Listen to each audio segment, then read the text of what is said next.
Bolsonaro tenta trazer o exército para o seu lado, mas não consegue por diversos motivos. Primeiro, que ele não valoriza as Forças Armadas como ele tenta alegar que valoriza. E segundo, os próprios militares sabem que o presidente Lula, o ex-presidente Lula, foi o presidente desse país que mais investiu nas Forças Armadas. E se você pegar o governo do Lula e da Dilma, os governos do PT, vocês verão que o investimento em PIB chegou a ser 1,4% do PIB nas Forças Armadas. O Brasil chegou, inclusive, durante o governo do PT, a ser o 11º país no mundo que mais investia em força militar. No governo do Lula e da Dilma, a gente conseguiu ver consolidação do submarino nuclear fabricado no Brasil e da aquisição de caças, que foi feita no governo do Lula, mas teve a sua finalização no governo da Dilma. Então os próprios militares reconhecem publicamente que o Lula foi um presidente para as Forças Armadas muito melhor que o Bolsonaro. E por isso que essa narrativa de que as Forças Armadas estão com o Bolsonaro disse que as Forças Armadas podem implementar uma ditadura quando quiser, isso é discurso da garganta para fora. As Forças Armadas não apoiam o Bolsonaro como ele imagina que apoia. Na verdade é o contrário. As Forças Armadas têm o Bolsonaro como um bibelô e ele acha que ele é o manda-chuva, que ele é o chefão. Até o próprio Reinaldo Azevedo publicou em sua coluna uma reportagem há alguns meses atrás, mostrando que os militares têm de vir a público categoricamente para desmentir o Bolsonaro. Mostrar que ele está mentindo sobre o investimento do PT ou do Lula ou da Dilma nas Forças Armadas em comparação ao investimento que ele tem feito. Até porque, em 2019, o Bolsonaro chegou a dizer que militares do Exército eles iriam cumprir metade do expediente porque eles não tinham comida para poder ficar no quartel, alegando que isso foi uma herança maldita, como tudo que ele fez, como a gente sabe.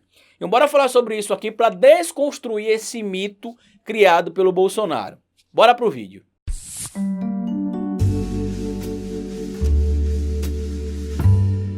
Pois bem, meus amigos, se durante o governo de Lula e Dilma a gente via as Forças Armadas começando a ter mais robustez e o Brasil tendo uma visão diferente sobre como poderíamos proteger a nossa Amazônia e a nossa Amazônia Azul, como algumas pessoas chamam, já que o Brasil tem aqui na sua costa as fontes de petróleo que todo mundo já conhece, que está na região do pré-sal, o governo do Lula e o governo da Dilma investiram maciçamente nas Forças Armadas. Se você for aqui, por exemplo, em uma reportagem que foi publicada em vários portais e que falam sobre essa questão de que o governo do Lula, o governo da Dilma investiram pesado nas Forças Armadas, você vai acabar encontrando dentro dessas fontes, por exemplo, uma postagem feita no blog do próprio Reinaldo Azevedo em 2019, mais especificamente no dia 1º de maio de 2019, onde ele fala o seguinte: comandantes têm obrigação moral de falar a verdade sobre anos Lula, onde ele fala aqui sobre os investimentos que o Lula e a Dilma fizeram durante o período que estes estiveram à frente da presidência do nosso país e investiram nas Forças Armadas. Em trechos aqui, inclusive, que o próprio Reinaldo Azevedo traz, ele fala sobre alguns investimentos que foram feitos, por exemplo, durante a gestão do Lula e da gestão da Dilma. E ele traz aqui, por exemplo, a aquisição da compra dos caças feitos pelo governo do Lula, mas que foi consumada no governo da Dilma, que foi adquirida aí por 4,5 bilhões de dólares, e sobre o investimento nas Forças Armadas por parte do governo Lula de 2013 a 2011, o orçamento da defesa, do Ministério da Defesa, saltou 2,5 vezes, passando de 24,85 bilhões de reais para 61,2 bilhões de reais em 2014. Lembrando, inclusive, que 2014 era um ano muito complicado por causa da questão do auge da crise contra o governo do PT, contra a Dilma e tudo mais, como a gente sabe, e mesmo assim, nesse ano, o Brasil estava em 11º lugar no ranking dos países que mais gastavam com defesa. O Brasil gastava naquele momento 31,7 bilhões de dólares com a defesa no nosso país, 1,4% do PIB do nosso país, coisa que o Bolsonaro não fez e jamais vai fazer. Ao contrário, como a gente viu com frequência recentemente aí, ele tirou alguns benefícios de alguns militares que se comprometeu em aprovar durante a tal reforma da Previdência, e ele acabou não aprovando todos os benefícios que se queria que aprovasse, inclusive outros que foram mantidos pela própria oposição, que se motivou ali a entender a situação do que estava acontecendo e manteve alguns benefícios para os militares. Então o Bolsonaro não é e nem nunca foi um bom presidente para os militares. E sobre a alegação que ele traz aqui de que faltaria comida pro exército, que por isso que o exército ia ter de fazer meio expediente, é mentira, porque tinha estrutura assim quando ele entrou. É porque ele é um total despreparado. A fala que ele disse em 2019 sobre a questão do exército foi o seguinte: o exército vai entrar em meio expediente porque não tem comida para dar para o recruta,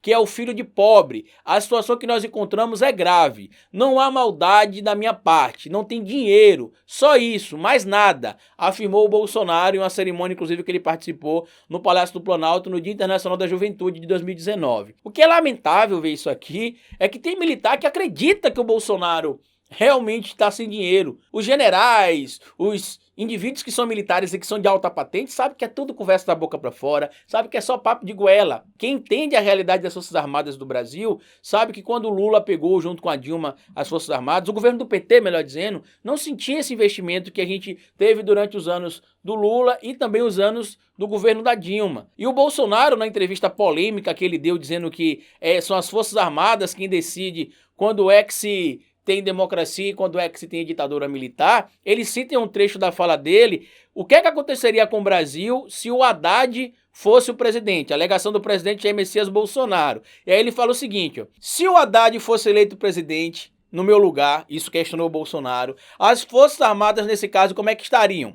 Bolsonaro conjecturou ainda que seria o ministro da Defesa em um eventual governo petista. Ele disse que se o Haddad fosse eleito, as Forças Armadas não estariam na situação que estão hoje, estariam muito pior que a situação no governo da esquerda, o governo socialista. Ele quer mitigar as Forças Armadas, segundo o Bolsonaro, e que caso o Haddad fosse eleito presidente, o governo petista escolheria para ministro da Defesa 3 opções, segundo ele: fundador do Movimento dos Trabalhadores Rurais Sem Terra, o João Stedley, ou então também trouxe a opção do ex-líder do movimento José Rainha, ou até mesmo o ex-presidente Lula. E aí você vê a balela do que o Bolsonaro está falando, porque quando você vem ver aqui o histórico dos ministros da Defesa do Brasil durante a gestão do Lula e da Dilma, você tem aqui, por exemplo, o ministro da Defesa do governo Lula, José Vegas Filho. Depois o vice-presidente José de Alencar acumulou por um tempo a função de vice-presidente e ministro da Defesa. Depois veio o Valdir Pires, depois o Nelson Jobim, o Celso Amorim, Jacques Wagner e, por último, na questão da Dilma, o Aldo Rebelo. Então você não tem aqui líderes do MST, pessoas que querem implementar o socialismo, é tudo mentira.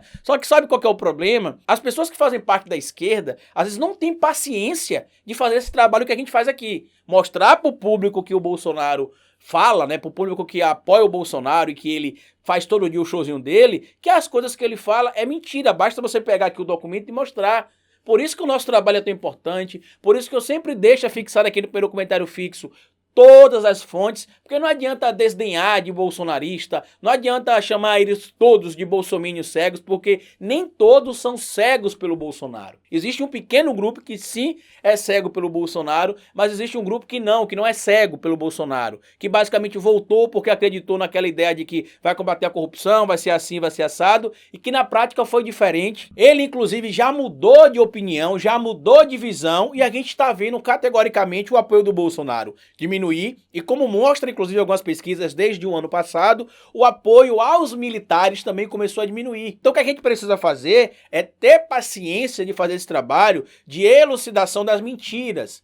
Quando eu comecei a fazer esse trabalho em 2018, se consolidou em 2019, quando eu comecei a postar vídeo diariamente nesse canal. Eu tenho um canal desde setembro de 2015, mas passei a postar diariamente vídeo em 2018, eu deixei claro já em 2019 e 20 que a gente conseguiria desconstruir o bolsonarismo e a sua farsa, mas que demoraria um tempo. Não seria em um estalar de dedos, que a gente precisaria ter paciência, técnica e calma, porque a gente vai falar com todo tipo de público que apoia o Bolsonaro, desde aquele que foi enganado, entre aspas, até o bolsomínio que acha que realmente tudo que o Bolsonaro fala é verdade. E aqui está esse vídeo para mostrar mais uma vez que ele mentiu. Os governos que mais investiram nas Forças Armadas do nosso país nos últimos tempos foram os governos do PT. Eu trouxe aqui categoricamente os valores na reportagem do próprio Reinaldo Azevedo, e a própria ala de generais, que vai ter um link afixado aqui para vocês também, reconhece essa importância que o governo Lula e Dilma tiveram para a defesa do nosso país. Agora alegar que o Brasil vai implementar socialismo, vai implementar aquilo,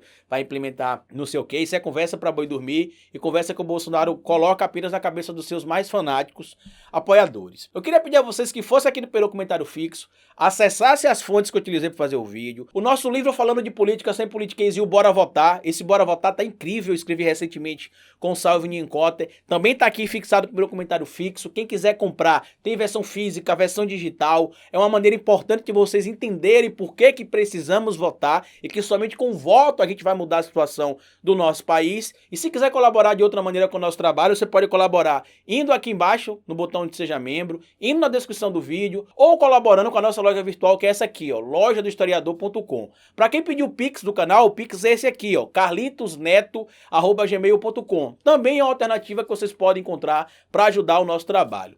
Passado essas informações, como eu sempre digo aqui no final do vídeo, cabeça vazia é oficina para Bolsonaro.